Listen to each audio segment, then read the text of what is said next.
Assalamualaikum warahmatullahi wabarakatuh. Selamat datang di channel Hikmah Misteri. Dan tentunya masih bersama saya Mas Nara. Dan apa kabar kalian semua? Semoga selalu baik-baik saja. Sehat badannya, dilimpahkan rezekinya, dan dihindarkan dari segala mara bahaya. Amin. Di kesempatan kali ini saya akan menceritakan sebuah cerita treat horor. Oke, tanpa banyak bercaca-marica hehehe lagi, langsung saja kita ke ceritanya dengan judul Manis Dagingan, Diganggu Jin Saat Hamil. Tweet ini ditulis oleh @omras. Bagi kalian yang belum follow akun Twitternya, silahkan bisa mampir dulu dan di follow. Oke kalau sudah, so let's the hounds begin. Muara Teweh, Kalteng, akhir tahun 2019. Namaku Angga. Usiaku di tahun ini 2019 sudah memasuki 27 tahun. Aku mempunyai seorang istri yang baru saja kunikahi di awal tahun 2018 lalu. Ya, pernikahan kami masih sangat muda. Tapi usiaku yang sudah mendekati kepala 3 ini sangat ingin sekali memiliki anak. Segala cara aku dan istriku lakukan agar dia cepat hamil. Namun sudah hampir setahun ini, usaha kami sepertinya tidak membuahkan hasil. Oh iya, aku di sini bekerja di salah satu PT perusahaan yang bergerak di dalam bidang pertambangan. Gajiku per bulannya terbilang sangat cukup. Kami juga tinggal di sebuah rumah yang lumayan bagus. Kata teman-temanku, kami berdua adalah pasangan yang sangat bahagia dan harmonis. Tapi kurasa apa yang mereka dikatakan tidak sepenuhnya benar. Apalagi saat kami melihat orang-orang yang berjalan-jalan sore atau liburan sedang bermain-main dengan anak-anak mereka. Ditambah lagi buku yang berada di Martapura. Kalau menelpon selalu menanyakan apakah istriku sudah ada tanda-tanda kehamilan apa belum. Yang tentu membuatku risih. Takut kalau istriku tersinggung dengan perkataan ibuku. Malam itu, aku baru saja pulang kerja. Istriku tersenyum-senyum menungguku duduk di depan pintu. "Kenapa sayang?" tanyaku. Selamat ya. 9 bulan lagi kamu bakal jadi ayah," bisik istriku yang langsung membuatku melotot. "Kamu hamil?" tanyaku dengan wajah senang. Istriku mengangguk. Sambil tersenyum, ia memberikan aku sebuah benda kecil bergaris. "Apa ini?" "Itu tes kehamilanku. Sudah 1 bulan yang," jawabnya. Aku tidak menyangka akan mendapatkan kejutan seperti ini, tentu sangat-sangat bahagia. Kupeluk erat istriku berkali-kali keucapkan terima kasih padanya. Kehidupan kami sangatlah berwarna setelah kehamilan istriku. Dan aku pun dengan sukarela memasak, mencuci baju pagi dan malam. Karena sekarang istriku gampang-gampang mual-mual. Bahkan bau-bau masakan pun ia tidak suka. Menginjak kehamilannya yang 2 bulan, rumah kami sudah tidak terurus lagi. Karena kerjaanku yang selalu dapat jatah lembur, juga istriku yang selalu muntah setiap kali menginjakan kaki ke dapur. Rumah sudah bagai kapal pecah. Sampai suatu hari, saat aku masih lembur, istriku menelpon dan mengabarkan kalau ada orang yang menggaruk-garuk pintu kamar dari luar. Suara istriku saat itu ku dengar sangat amat ketakutan. Sehingga mau tak mau aku harus meminta izin pulang terlebih dahulu pada bos. Dan saat sudah sampai di rumah, aku mengambil sebuah kayu di halaman untuk berjaga-jaga kalau memang benar-benar ada orang jahat yang masuk ke dalam rumah. Namun semuanya di luar ekspektasiku. Ternyata tidak ada tanda-tanda orang lain yang berada di dalam rumah. Semuanya terlihat aman-aman saja. Kunci-kunci jendela juga masih terpasang rapat tak tersentuh. Aku menghela nafas lega. Agak kesal dengan kelakuan istriku. Dan saat aku masuk ke dalam kamar kami, kulihat dia yang bersembunyi di dalam selimut. Tidak ada siapa-siapa di rumah.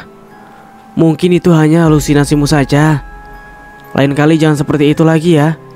Aku tidak enak izin terus sama bosku, ucapku lembut. Namun baru saja selimutnya akan kubuka, terdengar teriakan istriku dari arah luar rumah. Dan saat aku menoleh, ternyata selimut itu sudah kempes. Sudah tak ada lekukan tubuh lagi. Aku sangat kaget dengan apa yang kualami barusan. Dengan langkah tergesa, aku berlari menghampiri arah suara istriku. Ternyata dia bersama salah satu tetangga kami. Maaf Pak Angga, tadi istri Bapak teriak-teriak ketakutan. Dia lari sampai ke jalan. Saat kami tanya, katanya dia melihat hantu di dalam rumah, ujar si tetangga. Terima kasih ya Bu. Sebenarnya tidak ada siapa-siapa di rumah. Hanya saja istri saya ini sering berhalusinasi. Maklumlah, baru awal-awal kehamilan, kata Angga sambil tersenyum. Sebaiknya istri Bapak memang harus lebih diperhatikan Pak, karena awal-awal kehamilan seperti itu biasanya sangat diincar makhluk halus. Baunya wangi, pesan si tetangga sebelum pergi. Aku tidak mau tinggal sendiri lagi di rumah itu, Yang. Rumah itu ada hantunya. Ya Tuhan, kamu itu bukan anak kecil lagi, Yang. Yang kamu lihat itu bukan hantu. Itu cuma halusinasimu saja, yang kebanyakan nonton film hantu di YouTube. Karena bentakannya itulah, istri Angga menangis sesenggukan. Ia sangat kecewa karena lelaki yang dia cintai sama sekali tidak mempercayainya. Istrinya Angga selalu berusaha menyembunyikan ketakutan-ketakutannya apabila sedang berada di hadapan sang suami. Tepatnya bercerita adalah si ibu tetangganya. Seperti sore itu, istrinya Angga sedang duduk-duduk di depan rumahnya Bu Rauda. Kamu itu hamil pertama, dan usia kandunganmu masih sangat muda. Kehamilan yang seperti ini sangat diincar oleh makhluk halus. Makanya orang-orang dulu menyediakan kadut yang terbuat dari kain hitam. Biasanya kadut itu diisi dengan jaringau, kayu sompun, limau nipis, lada biji, dan bawang merah tunggal. Kadut itu harus dibawa oleh si ibu hamil. Bisa diselipkan di celana, BH, atau diikat di pinggang, misalnya tuh. Benda-benda itu dipercaya dapat melindungi si ibu hamil dari pangulu, kuyang, ataupun makhluk halus lainnya, kata Bu Rauda. Dan di bawah rumah digantungi duri limau, sekadut garam, dan daun nanas secara terbalik. Katanya daun nanas yang digantung terbalik sama seperti ranjau yang menghalangi mereka masuk. Aku dulu juga begitu sewaktu hamil. Dan di usia kandunganku yang 7 bulan, biasanya disuruh minum telur ayam kampung dan minyak goreng sampai kita akan melahirkan. Setiap sholat juga harus membaca tasbih Nabi Yunus atau doa Zunnun. Alhamdulillah, kelahiran lancar meski tidak memakai talusur. Lanjut Bu Rauda sembari mengelus perut istrinya Angga. Tapi suami saya tidak percaya dengan hal-hal seperti itu, Bu. Dia selalu mengaitkan apa yang saya alami dengan ilmu kedokteran. Jika ditentang, dia pasti marah, ujar istrinya Angga jujur. Bu Rauda terdengar menghela nafas. Lalu ia membuang jauh-jauh pandangannya. Memang susah menjelaskan dengan orang yang tidak mempercayai hal-hal seperti itu. Padahal aku yakin suamimu itu pasti juga sudah merasakan hal yang sama denganmu. Oh ya, tunggu sebentar ya. Aku ingin mengambilkan sesuatu untukmu, ujar Bu Rauda seraya beranjak dari duduknya. Istrinya Angga menunggu Bu Rauda keluar sambil melihat-lihat bunga yang cantik di halaman rumah tersebut. Sini say, panggil Bu Rauda. Ini kadut yang dulu kupakai sewaktu hamil. Tadi sudah kuisikan dengan jaringau, bawang tunggal, limau nipis, dan kayu sompun. Tolong dijaga ya, jangan dilepas. ujar Bu Rauda seraya memasangkan kardus hitam dengan tali hitam yang cukup panjang ke pinggang istrinya. Besok kalau aku pulang dari kebun, aku akan bawakan daun nanas untukmu. Tapi Bu, shh, ini penangkal. Kamu jangan sekali-kali melepas apalagi membuangnya. Karena kita tidak tahu sosok apa yang mengincar janinmu itu. Jaga ini untuk anakmu dan dirimu, potong Bu Rauda. Terima kasih ya Bu. Saya tidak tahu lagi caranya membalas kebaikan Ibu. Sudah, kita ini sesama wanita. Apa yang baru kamu rasakan sekarang, sudah terlebih dulu aku rasakan, kata Bu Rauda seraya mengelus pundak istri Angga. Ya sudah Bu, kalau begitu saya pulang dulu ya, mau memasak, pamit istri Angga. Iya, ingat-ingat pesanku ya, jangan dilepas kardus itu, ujar Bu Rauda. Sesampainya di dalam rumah, hawa yang tidak enak kembali ia rasakan. Apalagi saat ia memasak sayur sup di dapur. Semua kuah di dalam panci habis tumpah mengenai bagian pinggang kanan dan kakinya. Sesegera mungkin ia berlari ke arah kamar mandi untuk menyiram bekas tumpahan air kuah sup yang mendidih tadi di tubuhnya. Perih, sakit yang ia rasakan. Bahkan air keran pun tidak banyak membantu. Sementara itu, terdengar suara dari pintu kamar mandi yang secara tiba-tiba menutup dengan sendirinya.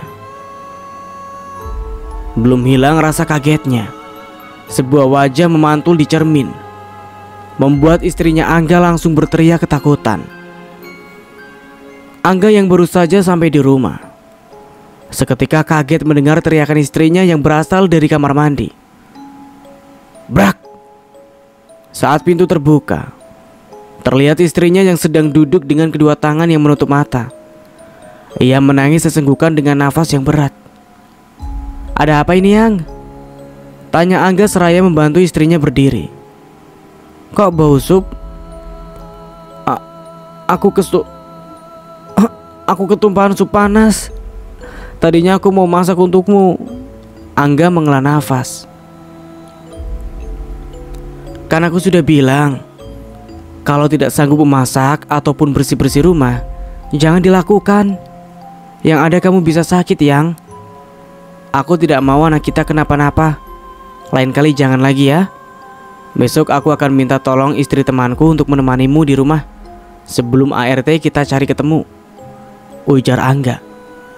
Istri Angga hanya bisa terdiam, tanpa menceritakan apa yang sebenarnya terjadi pada suaminya. Keesokan harinya, istri temannya Angga yang bernama Rita datang bersama 3 anaknya. Sepanjang hari mereka berada di sana. Anak-anak temannya Angga itu sangat nakal.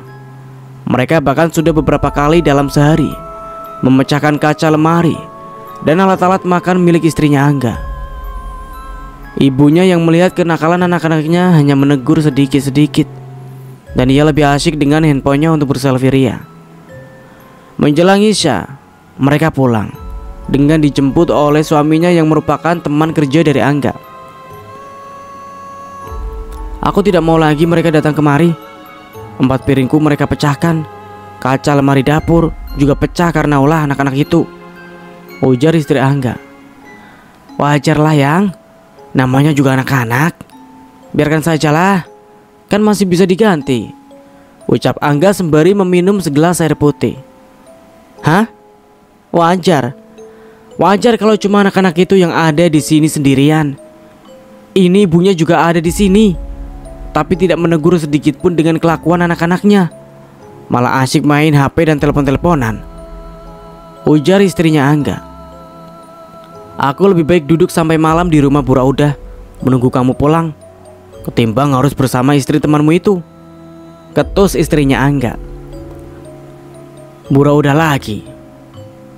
Apa sih untungnya bergosip dengan tetangga kita? Kamu mau nambah dosa, gosipin orang-orang. Kamu itu tahu karma tidak sih? Astaga, siapa bilang kalau aku duduk bersama Bu Rauda langsung menggosip? Kejam sekali mereka memfitnahku, isaknya. Angga menghela nafas panjang. Semua orang di sini tahu kalau Bu Rauda itu tukang gosip. Orang aneh yang selalu merasa dirinya paling benar. Makanya aku tidak suka kalau kamu bergaul dengan Buraudah, kata Angga melembutkan nada bicaranya. Tapi dia tidak seperti itu, teriak istrinya Angga. Angga kembali menghela nafas. Ia tak ingin membuat istrinya menangis. Ia juga tak ingin masalah ini sampai melebar kemana-mana. Maksudnya juga baik, meminta istri temannya untuk menemani istrinya di rumah. Tapi ternyata semuanya di luar dugaan. Bukannya merasa lebih baik, istrinya malah risih dan tidak nyaman dengan keberadaan istri teman si Angga. Ia berjalan ke dapur, melihat piring-piring dan kaca lemari yang pecah berserakan di lantai. Ia mengumpulkannya dengan sangat hati-hati. Namun tiba-tiba saja istrinya langsung mendorong tubuh Angga hingga terjatuh ke tumpukan kaca pecah yang membuat darah seketika keluar dari wajah dan telapak tangannya. Tidak hanya sampai di situ, istrinya Angga juga berkali-kali membenturkan kepala suaminya ke pecahan kaca hingga darah menyembur kemana-mana. Angga yang sudah terluka itu pun dibuat emosi dan langsung melukai tangan istrinya. Hampir saja ia mencekik leher wanita itu. Andai ia tak teringat bahwa istrinya sekarang sedang hamil. Angga meringis kesakitan. Beberapa serpihan kaca masih menempel di wajahnya. Namun begitu, istrinya Angga malah tertawa dan berusaha menyerang lagi. Angga yang tidak ingin melukai istrinya lagi itu pun langsung berlari ke arah ruangan lain. Ia berusaha menghindar. Namun anehnya, istrinya Angga bisa menemukan keberadaannya meski sudah bersembunyi di tempat yang tersembunyi. Plak! Wanita itu terlihat gemetar menangis ketakutan, karena baru saja untuk yang pertama kalinya ia ditampar oleh suaminya. Kamu menamparku?" isaknya. "Maaf Yang, tadi kamu mau membunuhku. Aku terpaksa harus menamparmu," ucap Angga sembari meraih tubuh istrinya. Lihat wajah tanganku. Kamu membuatku seperti ini, Yang. Aku benar-benar tidak menyangka akan jadi seperti ini. Aku janji besok tidak akan meminta mereka datang ke rumah kita lagi. Tapi tolong jangan bertingkah seperti ini lagi. Kau bukan hanya bisa membahayakan orang lain, tapi juga bisa membahayakan anak kita. Aku tidak mau terjadi apa-apa pada anak kita," lanjut Angga. "Tapi aku tidak melakukan it." "Shh, sudah, jangan dibahas lagi," potong Angga dengan cepat. Malam itu, setelah mengobati luka-luka istrinya, Angga perlahan-lahan mencabuti serpihan kaca yang masih menempel di kulitnya. Rasanya sangat perih. Jam sudah menunjukkan pukul 1 malam. Tling, sebuah notifikasi muncul di HP-nya. Dengan malas, Angga membuka matanya. "Gak, tadi istriku kerasukan. Tingkahnya sangat aneh dan hampir membuat aku dan anak-anakku celaka. Saat kerasukan itu dia bilang kalau tidak akan melepaskan kalian. Aku khawatir kalau ada apa-apa terjadi pada kau dan istrimu. Ini nomor HP Paman Malik. Kau bisa telepon dia besok. Dia tidak punya WA." Begitulah isi chat dari temannya Angga. Saat tanpa sengaja melihat ke arah jendela, Angga tersentak kaget melihat sebuah sosok hitam yang berdiri menatap ke arah tempat tidur. Jantungnya mulai berdegup tak karuan. Beberapa kali Angga menelan ludahnya, hingga akhirnya makhluk hitam tersebut menghilang dengan tiba-tiba. Angga lalu bangun dan menyalakan lampu kamarnya. Ketakutan mulai ia rasakan. Jujur Angga akui, semenjak istrinya hamil, kejadian-kejadian aneh mulai sering terjadi di rumah itu. Angga kembali mencoba tidur. Namun bau-bau aneh seperti rebusan pandan dan bau kencur mulai tercium olehnya. Dan hembusan angin yang entah dari mana datangnya membuat bulu-bulu di sekujur tubuhnya merinding. Ia selalu merasa terancam jika matanya terpejam. Ia membuka aplikasi YouTube-nya dan mencari film-film lucu untuk mengusir rasa takutnya di malam itu. Namun film-film lucu yang dia tonton sama sekali tak membantunya. Malah kini ia mendengar suara desahan-desahan nafas yang berada sangat dekat dengan telinganya. Karena tidak juga merasa lebih baik, akhirnya Angga menyetel musik dari HP-nya. Ia juga mengambil HP milik istrinya dan membuka aplikasi-aplikasi milik si istri. Beberapa aplikasi tidak menunjukkan keanehan. Namun ketika ia mengecek Google milik istrinya, Angga begitu terkejut sekaligus emosi melihat bekas-bekas pencarian istrinya.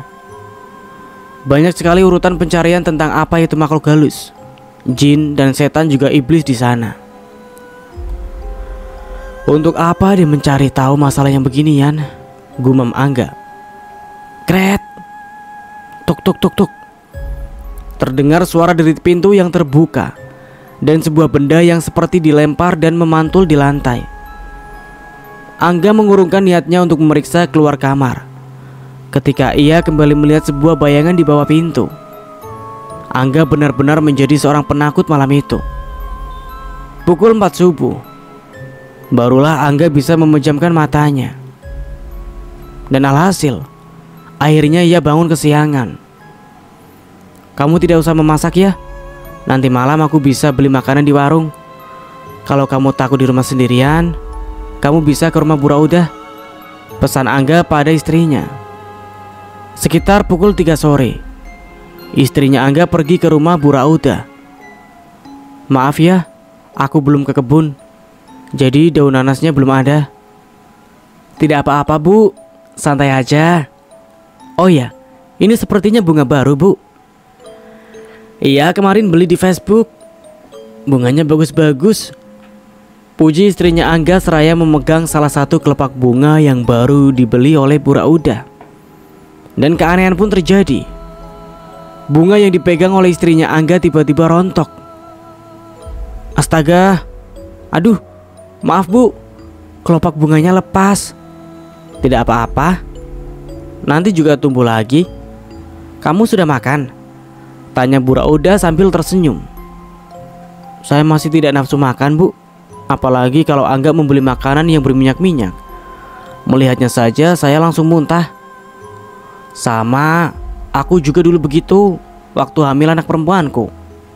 Malah selama 3 bulan cuma diam dan rebahan di dalam kamar saja. Bergerak sedikit muntah, apa-apa muntah.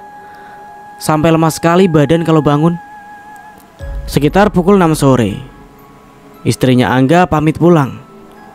Di dalam rumah, ia langsung masuk ke dalam kamar, mengunci pintu rapat-rapat dan menonton film kartun untuk menghibur rasa gelisahnya. Sementara itu, di rumah Bu Raudah, setelah ia memasak, ia kembali keluar rumah untuk menyiram bunga yang baru dibelinya kemarin. Namun sesampainya di luar, ia sangat terkejut dengan keadaan bunganya yang sudah layu dan mati. Tidak hanya satu, tapi beberapa bunga yang sempat disentuh oleh istri Angga tadi sore menjadi layu dan mati. Astagfirullahaladzim, ucap Bu Raudah. Nafasnya turun naik, wajahnya mulai terlihat panik. Bu Raudah berlari ke arah rumah Angga. Ia berteriak-teriak memanggil istrinya Angga dari luar rumah. Namun tak ada siapapun yang mendengar teriakannya. Sekitar setengah jam menunggu. Akhirnya Angga pun datang. Bu Raudah langsung menanyakan beberapa pertanyaan pada Angga, yang membuat Angga bingung sekaligus emosi. Saya tidak tahu kadut apa yang ibu bicarakan, jawab Angga dengan nada meninggi. Istrimu diincar makhluk halus. Sekarang dia pasti dalam bahaya. Mendengar perkataan Bu Raudah, Angga langsung deg-degan. Tanpa mempedulikan Bu Raudah, Angga mencoba memaksa masuk ke dalam rumah. Dan tidak seperti biasanya, malam itu rumahnya terkunci rapat, sehingga membuat Angga kesusahan untuk masuk ke dalam. Punya linggis? Ada. Sebentar ku ambilkan, jawab Bu Raudah yang segera berlari pulang ke rumahnya. Beberapa saat menunggu, Sambil ia terus memanggil-manggil nama istrinya. "Ini lingkisnya," ujar Bu Rauda yang datang bersama suami dan juga anak lelakinya, dibantu oleh anak dan suaminya Bu Ruida. Akhirnya pintu berhasil dijebol. Mereka masuk ke dalam rumah. Di dalam rumah nampak masih seperti biasa. Namun saat ia sampai di depan pintu kamar mandi, lagi-lagi terkunci. Aroma seduhan pandan dan bebauan kencur menyengat memenuhi ruangan, membuat keempat orang di dalam rumah tersebut saling berpandangan, tanpa berani bertanya sesuatu pun. "Jangan! Jangan! Tolong jangan!" teriak istrinya Angga dari dalam kamar.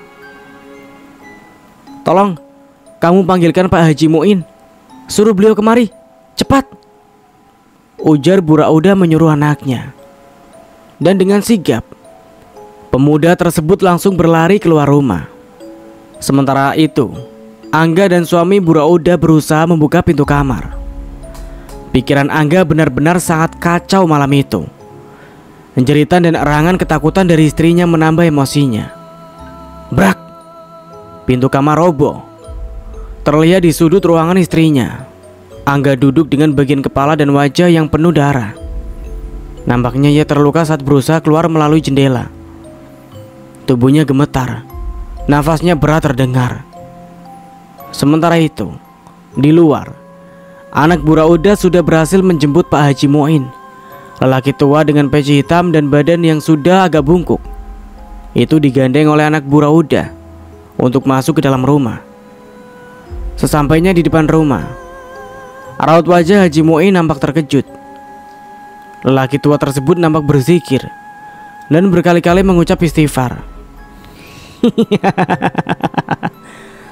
Terdengar suara tawa keluar dari mulut istrinya Angga.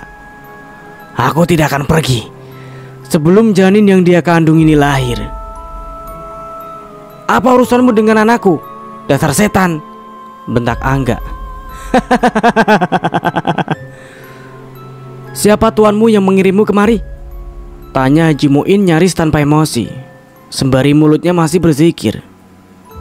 "Kau tidak perlu tahu siapa tuanku. Segera ikat kaki dan tangannya. Aku sudah sangat tua untuk menghadapi jin itu seorang diri tanpa bantuan," ujar Haji Muin. Angga, Bu Rauda, suami Bu Rauda, dan anaknya pun ikut membantu mengikat tangan serta kaki istrinya Angga. "Ambil air sebaskom," perintah Haji Muin seraya mengusap-ngusap ubun-ubun istri Angga. Bu Rauda bergegas ke dapur. Setelah mendapatkan sebaskom air, ia langsung kembali ke dalam kamar. "Letakkan airnya di bawah ranjang. Tolong, ambilkan aku cermin." Setelah mendapat apa yang dipintanya, Haji Muin langsung membacakan ayat-ayat yang berasal dari Al-Quran. Seketika, terdengar erangan kesakitan dari mulut istri Angga. "Lihatlah wujudmu, wahai jin kafir. Tidak sepantasnya kau berada di dalam tubuh wanita ini. Cepat, kau keluar dari tubuh wanita ini." Prang! Kaca yang dipegang Haji Muin pecah tiba-tiba. Lalu untuk beberapa saat kemudian, tubuh istrinya Angga melunglai. "Apa anak saya tidak apa-apa, Pak Haji?" tanya Angga. "Insya Allah tidak apa-apa. Tapi jin itu masih tidak benar-benar pergi. Dia akan kembali lagi jika orang yang mengirimkannya masih menginginkan istri dan anakmu celaka." "Lalu saya harus bagaimana, Pak Haji?" tanya Angga. "Kau muslim?" Angga mengangguk pelan. Lalu Haji Muin tersenyum seraya mengusap wajahnya. "Kapan terakhir kali kau sholat?" Lebaran kemarin," jawab Angga dengan malu. "Bukan maksudku menggurui, tapi ada baiknya kalau mulai sekarang ingatlah kepada Allah. Hanya Dia yang mampu memusnahkan semua bentuk kegelapan," ujar Haji Muin seraya mengambil air dari bawah ranjang. "Siramkan air ini mengelilingi rumahmu," suruh Haji Muin. "Dan mulai sekarang sampai anakmu lahir, letakkan cermin di atas tempat tidur kalian," lanjut Haji Muin. Setelah malam itu, keadaan kembali membaik. Setiap hari Bu Rauda akan menemani istrinya Angga sampai Angga pulang. Ia juga meletakkan daun nanas di depan pintu kamar. Namun beberapa minggu setelahnya, Angga kembali merasakan gangguan gaib di sekitarnya. Hingga suatu ketika, Angga teringat chat dari temannya dan segera menghubungi nomor telepon yang diberikan oleh temannya. Namun saat telepon tersambung, suara seseorang yang pernah Angga kenal menyapanya dari seberang sana. Angga bergegas menutup telepon tersebut dan langsung menghapusnya dari daftar riwayat panggilan telepon. Keesokan harinya, Angga menemui anak lelakinya Bu Rauda dan meminta untuk diantarkan ke rumah Haji Muin. Namun setelah sampai di rumah Haji Muin, Angga terlihat ragu untuk mengatakan sesuatu yang sudah ia persiapkan dari rumah. Lalu tanpa berkata apa-apa, Angga akhirnya pamit untuk pulang pada Haji Muin. Aku yakin, tanpa aku beritahu pun kau sudah mengetahuinya, ucap Haji Muin. Angga menghela nafas panjang, lalu bergegas keluar dari rumah tersebut. Suara perempuan dari seberang telepon waktu itu kembali mengingatkannya dengan sebuah masa lalu yang ia pun enggan untuk mengingatnya kembali. Nah, dan begitulah akhir dari cerita treat horor dengan judul Manis Dagingan, Diganggu Jin Saat Hamil. Dari saya mohon maaf bila ada salah kata. Akhir kata, wassalamualaikum warahmatullahi wabarakatuh.